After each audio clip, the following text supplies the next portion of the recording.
வீட்டை விட்டு போயிட்டு. வீட்டை விட்டு போயிட்டீங்க. ஓகே. ஒரு 2-3 டேஸ் சாப்பிடாமலே இருந்தேன். பட் அவங்களுக்கு தெரியாம சாப்பிட்டுக்கிறது. சாப்பிடாம இருக்க முடியல. பட் ரொம்ப ஸ்ட்ரைக் பண்ணா அவங்க பார்க்காத மாதிரி சாப்பிட்டுக்கிறது. ரொம்ப தெளிவானாங்க. ஐயோ எப்படி வளர்த்திருக்காங்க. அம்மா கிட்ட நான் சொல்லிட்டேன், நான் கல்யாணம் பண்ணிக்க மாட்டேன், கல்யாணம் பண்ணி வச்சா செத்து போயிடுவேன். உடனே எங்க அம்மா சொன்னாங்க, நீ கல்யாணம் பண்ணி நான் செத்து போயிடுவேன் அப்படின்ட்டு. ஆனா இவர் பயங்கரமான ஆளு. என் ஃப்ரெண்ட், எனக்கு ரொம்ப க்ளோஸ் ஃப்ரெண்ட் கிருபான்னு ஒர்க் பண்ணேன்.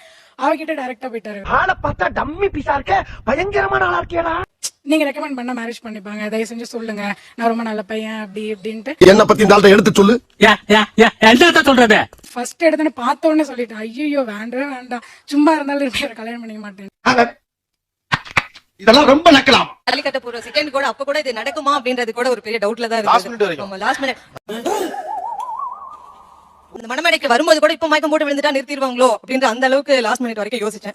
எப்படின்னு எல்லாம் தொலைநோக்கு பார்வையோட போகணும்டா. அப்படி அந்த பொண்ணு தான் வேணும்னு ஒத்த கால்ல நீங்க எப்படி அந்த மாதிரி ஒத்த கால்ல அந்த மாதிரிலாம் நிக்கல சார்.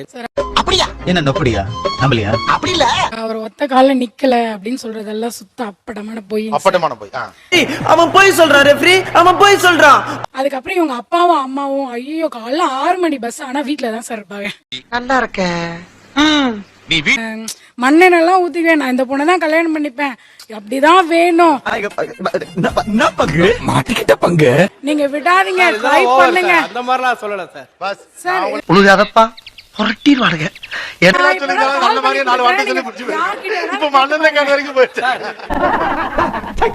என்ன சிரிப்பு ராஸ்கல். எங்க அப்பா அம்மா ஆமாங்க, இந்த பிள்ளை ரொம்ப பிடிச்சிருந்துச்சு, நம்ம ஸ்டெப் எடுத்து கல்யாணம் பண்ணீங்கன்னு முடிச்சிருந்துக்கலாம். இப்ப பாருங்க, ஏயா சும்மா அம்மா அப்பாவை இழுத்து 6 மணிக்கு அவங்கள ஊருக்கு கொண்டாந்து நிறுத்தி உங்களை மண்ணெண்ணெய் கேரோட நிறுத்திட்டாங்க. இப்ப இவ்வளவு இது பண்ணி ஒரு பொண்ணை கல்யாணம் பண்ணி அந்த அளவுக்கு உங்களை பிடிச்சிருக்கணும். என்ன காரணம் சொன்னா தான் என்ன வந்து இப்ப நான் என்ன உங்கள்ட்ட சொல்றது. அதெல்லாம் நல்ல கூட தான். என்ன கொஞ்சம் அப்பப்ப கோவப்படுவாங்க, வேற ஒண்ணும் கிடையாது, கோவம் தான். திரும்ப பதிலே சொல்ல மாட்டேங்கிறீங்க. எப்படி பேசினாலும் கேட்டு போறாங்க. ரொம்ப ஒத்த கால்ல இருந்து நீங்க கல்யாணம் பண்ணதுக்கு என்ன காரணம்? மொத்த காலம் எதை வச்சு சொல்றாங்க? மோகரே ஒத்து பார்த்தா தான் முக்கா மைசூர் பாக்கு தெரியுதுல. எங்க அப்பா அம்மா தான் சார். உங்க அப்பா அம்மா சொன்னதால கல்யாணம் பண்ணீங்க. சபா இப்பவே கண்ண கட்டது. இல்ல மனசுக்கு ரொம்ப பிடிச்சு போச்சு. இல்ல இருந்தாங்களே வச்சுக்கோங்க சார். அதெல்லாம் வச்சுக்கோங்க. நான் வச்சுக்கிறது பண்ற இடத்துல நிறைய பேர் சொன்னாங்க, கிளிய வளர்த்து பூனை கிட்ட கொடுத்துட்டாங்களே, இவரே சொல்லியிருக்காரு.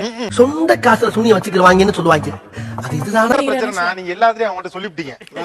இப்ப நான் நல்லா பண்றனோ இல்லையோ, ஆனா நீ நல்லா பண்ற. இப்ப என்ன ஆயிடுச்சு? அவங்க கிளியாயி குமாரு சோத்திரை அடி வாங்கியாச்சு, சேத்திரை அடி வாங்கியாச்சு.